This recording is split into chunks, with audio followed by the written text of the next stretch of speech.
All right, we are live, and it's 10 p.m. 10 p.m. live show. I am all hopped up on Liquid Death. This is actually orange flavor. This stuff's actually pretty freaking good, man. I wanted to take like 12 packs home in Hawaii. I ended up being in a Ross in Hawaii. It was actually pretty cool Ross. It was 2 stories, and they had Liquid Death. Normally, these things are like $15 for 8 of them. They had them on sale for $9, but my carry-on couldn't afford, 60 pounds worth of Liquid Death. So I couldn't get, I couldn't bring it.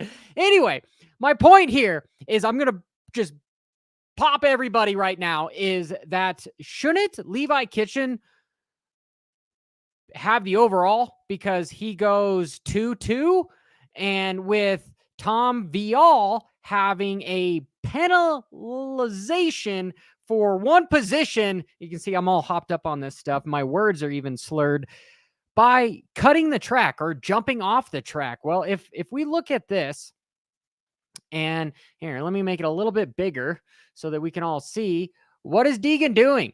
What is Degan doing? Degan's hauling butt on the outside. He's got beautiful technique. I'm going to break that down earlier or later this week, but he hops out. Yeah, the berm just disappeared on him and he ends up off the track. But look at that. That is acceleration, complete acceleration. And the rules specifically state you are not allowed to get an advantage while off the track. Boom. What happens? Acceleration. And then he slows down to check up like, oh man, maybe I shouldn't have done that. And Tom Vial is guilty. He did the exact same thing, but he got penalized for it.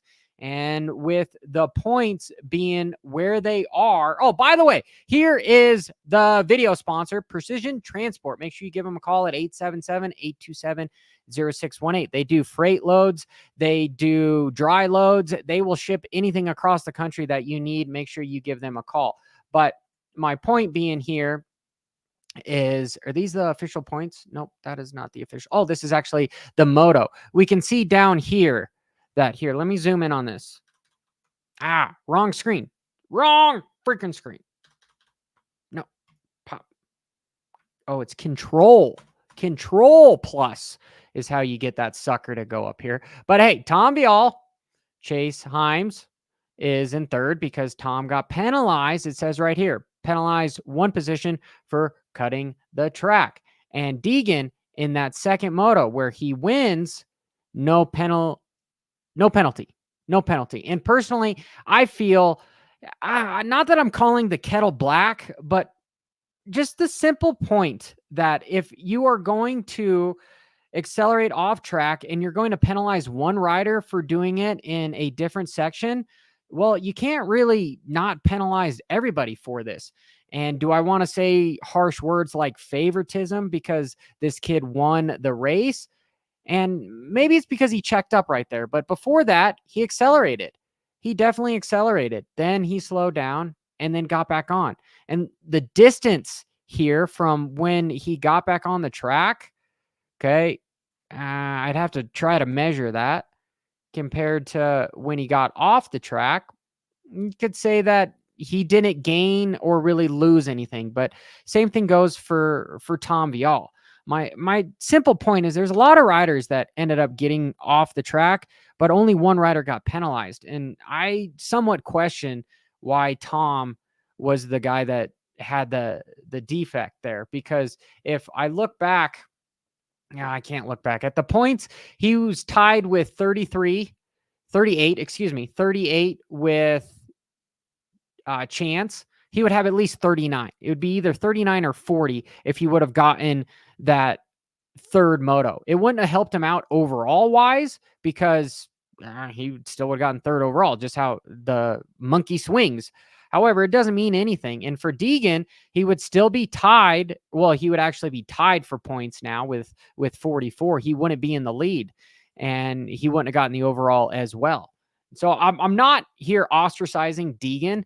I am honestly really pumped that he won. I'm really pumped that he went 1-1. Same thing with Jet. I'll get into my analysis with Jet in just a moment here.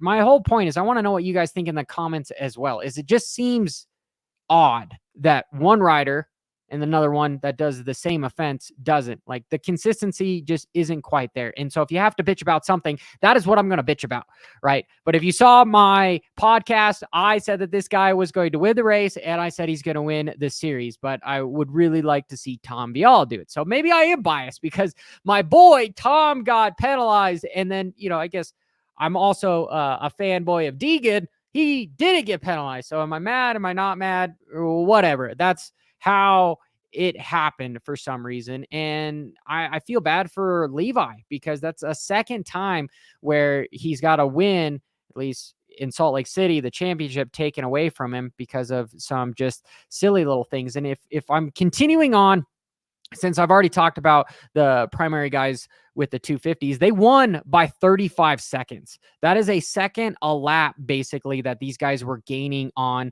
third place, which was Tom. So that's telling you that the previous MX2 champ has some homework to do, because you've got two riders in the likes of Degan and Levi that are waxing his ass by beating him a second a lap with a total of almost 40 seconds by the end of the moto, which is crazy. And Ty Masterpool, he had an early get off in Moto 1, and he's got a new machine. Personally, I think he probably would have done better on his HBI Auto. Or no, it's not HBI Auto. That is Jason Lawrence. He's got the HBI, but HBI was his sponsor. Anyway, maybe it is Auto. I don't know, but HBI. I digress. It's late. He probably would have done better in the 450 class on the bike that is suited for him, because I've said time and time again, the reason as to why these factory bikes are so much better is the power delivery and the customization for the pieces and parts because of the resources they have. So when you got a guy that just is basically used to his bike, and then you hop him on a Seth Haymaker and Cameron McAdoo's bike or Faulkner's bike, he's going to struggle. It's going to take him a few races. That bike might be way more powerful. It might handle completely different. You don't know the suspension. You don't know if it's set up from one rider to the other, because Ty Masterpool is a little bit heavier than Seth, or maybe he's the same weight as Cameron, but that's the issue there. And so he had to take the step, and hopefully he's got a longer contract throughout the entire motocross season with him. It just wasn't a one-off race, because that's really unfortunate if he ends up going down just from there. And if I'm talking more about the track just a bit, they did a good job. There's a difference between Fox Raceway at the end of May versus Fox Raceway at the end of August, where August, it's going to be way more dry and slippery. It's still going to be hard pack, and it's still going to be choppy and ruddy, but these riders were able to have more traction there because of that. And with the deterioration of the track itself, these guys were struggling with suspension setup. They're going from a very stiff supercross and potentially, I want to say maybe faster in some places for some of the whoops, to a very still stiff, but slow because of how fast it is for Fox Raceway. But it's going to be softer. It's going to be a motocross, a hybrid of being slow and also stiff for this choppiness. So I like the track. The big floaters were good. I've got some good track analysis coming for some of the things that Jet do, because that is a good segue to the 450 class, where you have the perfect season happening yet again. Moto 1 just freaking waxed everybody. I have to say, I'm impressed with Ferrandis on the Phoenix Honda for basically getting a fourth, besides his crash to 7th. And in that second moto, Jet did what he needed to do to come away with the win. He got around his brother fast, and his brother ended up staying pretty close to him the rest of the moto. Hunter is another guy that I said in my podcast that he may end up actually beating his brother, and that would be sweet. But is it one of these psychological things where the older brother, that is, Hunter, is so used to just getting waxed by his younger brother that does he believe that he can beat him? Because if you are racers, the viewers here, you guys know this stuff. Sometimes when you're running with a faster rider, you sort of slow down. You're going, oh man, I'm running with so-and-so, whoever it is at the weekend track or whatever. You're going, I'm just as good as this guy, rather than just thinking sheerly past him. You're going, I'm getting better. I'm doing that. And I believe that's a little bit where Hunter is in his mentality, where when he's running with his brother, he's just like, yeah, pat on my back. I'm running with my brother. Where Jet goes, all right, you got to get the F out of the way. I'm gone. And he's already looking through you. And while that happens, you've got an ex-champ by the likes of Chase Sexton who's coming through that has something to prove. He's been fast there. He has been known to beat Tomac at this track.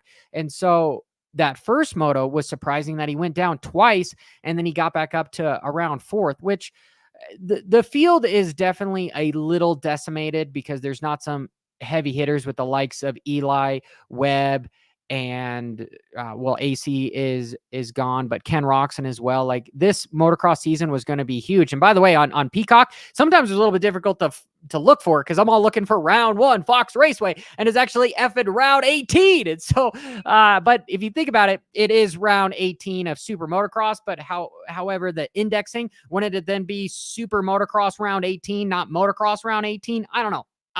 Maybe I'm ignorant. We all know that sometimes I can be illiterate and my punctuation is off and vice versa. But those are the little nuances that, maybe that's why I like to analyze all this stuff, is because I pick up on some of that stuff. And by the way, you, the viewers, you guys pick on amazing stuff that you catch me doing, things that I haven't. So you guys have helped me out tremendously. So I do appreciate all of you. I want to say in a kind way, SOBs, moto heads, right? That's a compliment. Take it as a compliment. That's what it is. However, Sexton, that second moto, man, he was out for effing blood. He was out to kill because he knows he needs some momentum. And he needs to fuel the momentum because he's running out of momentum because of Salt Lake City. He came away with momentum. And now he's getting at least that second moto beat by 1 second, 2 seconds from Jet. And Jet, didn't look like he was doing the typical cat and mouse thing where we've seen him do it before at Hangtown with Ferrandis last year, where, you have Jet lead out and then AP and Dylan catch him and he lets you catch you. And then he just effing jumps on your balls, stomps on them, they explode because you blew your wad, because then he just runs away from you yet again. And you sit there and you go, well, damn, I have nothing left, literally nothing left. But he wasn't able to do that. So is that a new strategy by Jet? I wouldn't put him past him that he was letting Sexton keep up with him. But also, I wouldn't put it past Sexton that he was just on par with Jet, because Jet definitely celebrated more than what I've seen him in the past, rather than somebody that's like, yeah, I got you. I got you covered. This was more of a, I'm lucky I got you covered, judging by potentially some of the body language with those guys. And I want to know what you guys think. I personally thought it was an interesting race. And yeah, maybe having 1-1 with Jet and then 1-1 with Degan, the real drama there is the whole penalty between the Tom Vial and Degan going off the track. And I'm only showing this right now because I'm on a live show rather than having both of them, because I can only do so much editing and preparation before these suckers. So bear with me. I'll go more in detail. However, so far, there is no likes of any penalty for Degan for that Moto 2, but there is for that Moto 1, which I kind of want to call BS on the stuff. It's like, hey, take away the penalty from Tom or give Degan a penalty. I think it's pretty much that cut and dry, that simple. And truthfully, just like most things, it's never that simple. There's always a gray area here, and you can have the haters and lovers say, well, no, Degan didn't accelerate. And then you can also have some of the haters say, well, no, they are just playing favoritism because it's Degan. He's giving a bunch of viewership and new sponsors to the sport, so you got to keep them happy. I guess I somewhat, maybe I fall in the middle to both of that stuff, because having Mike's job is not easy whatsoever. But man, do I think some of these things could be a little petty? Yeah, I do. However, I will end on a good note, saying that the sport is in for some good racing, and I hope to the moto gods that Sexton can pull something out of his ass and keep up with these Honda boys and make this an exciting series. Because yeah, it is. I had a conversation a while ago with Jace about stuff being boring when guy just comes out and waxes. And yes, when Stewart did it, when Carmichael did it, it was somewhat boring because all the excitement is in the front runners. However, yes, you were a part of history. I get it, right? I get it. You know, it's the whole 2008 election. No, maybe was it that far back? When anyway, I'm getting I'm not going to talk about this. This is Moto, but yes, you want to be a part of history. However, I want to see exciting racing. I want to see fists flaring. I want to see takeouts to safety. You know, I want to see nice takeouts that are safety wise, kind of like there was a decent takeout. Was it on Chase with Ferrandis earlier? Yeah, you know, stuff that these guys get up from, right? You know, I'm contradicting myself here. But my point being, let's have some good racing this season. And guys, enjoy your Memorial weekend. If you're racing, keep it on two wheels. And above all, keep it WFO. And maybe get some sleep.